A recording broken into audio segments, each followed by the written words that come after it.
So this lesson is about the markups and markdowns, kind of like what we did for the percentages, but we're figuring out if the price of something, if it was marked up by a certain percent or marked down by a certain percent. So I have an example right here. It says a bill is $25 and a 20% tip should be given to the waiter. Which expression can be used to find the total amount? So we want to know the total amount that will be paid. So remember, we want to turn that percent into a decimal because that's how we'll always figure out by multiplying. So I always move it 2 times. 20% can be written as 0.20, or also we see it mainly as 0.2. So when I'm looking at it, I want to know the total amount that will be paid. So if I look at A, I'm multiplying by 0.02.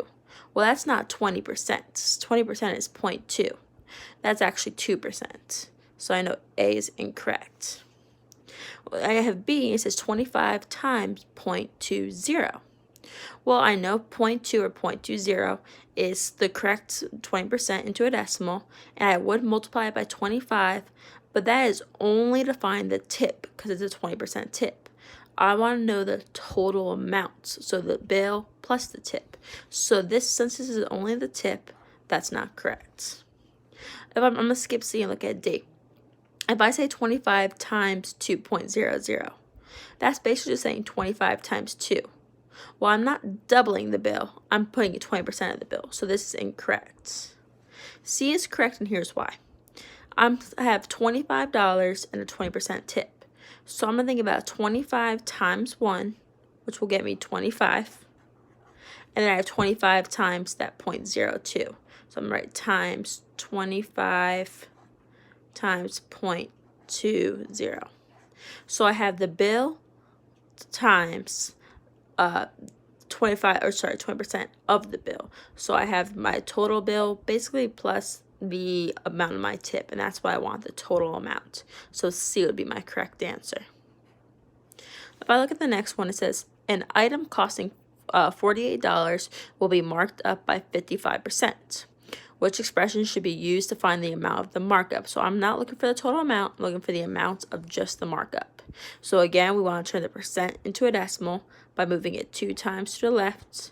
55% can be written as 0.55.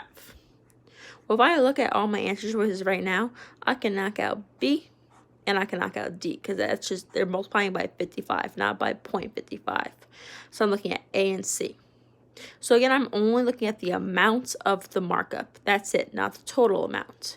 So my answer would be A. The reason it would not be C is saying the amount of the markup plus how much the item costs. So that would give me the total amount, not the amount of the markup. So C is incorrect. That's why my answer is A. And the last thing I'm looking at, it says, what is the retail price of a couch that has a wholesale of $115 and is marked up by 75%?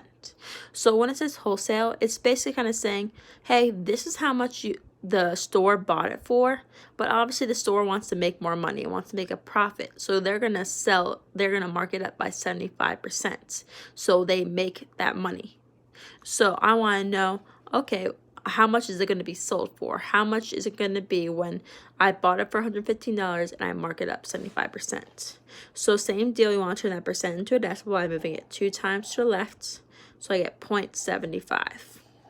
So I want to know what's 75% of 115. And remember, we do that by multiplying 115 times 75%, but remember you do 0.75 instead. 5 times 5, 25, put the 5, carry the 2. 5 times 1 plus 2 is 7. 5 times 1 is 5. Don't forget your placeholder is 0.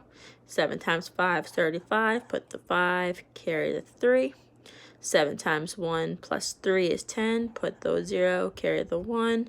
7 times 1 is 7, plus 1 is 8. Add it all together, of course. Don't forget to move your decimal. There's 2 numbers behind the decimal, so I move it twice. So if I know I marked it up by 75%, I would be marking it up by $86.25. So if I was, let's say, rooms to go, and I bought the couch for $115, and I mark it up by 75%, if I were to sell the couch, this is how much I'd make in profit. But they want to know what is the retail price. So how much would I be selling it for at Rooms To Go? So I would take my total amount, which is $115, and then I would add it to how much I mark it up by, which is $86.25. I'm adding it together. Don't forget to bring your decimal straight down. So if I was selling it at Rooms To Go, I would sell it for $201.25. That way, when I sell it, I'd be making a profit of $86.25. So this is how much the retail price would sell for.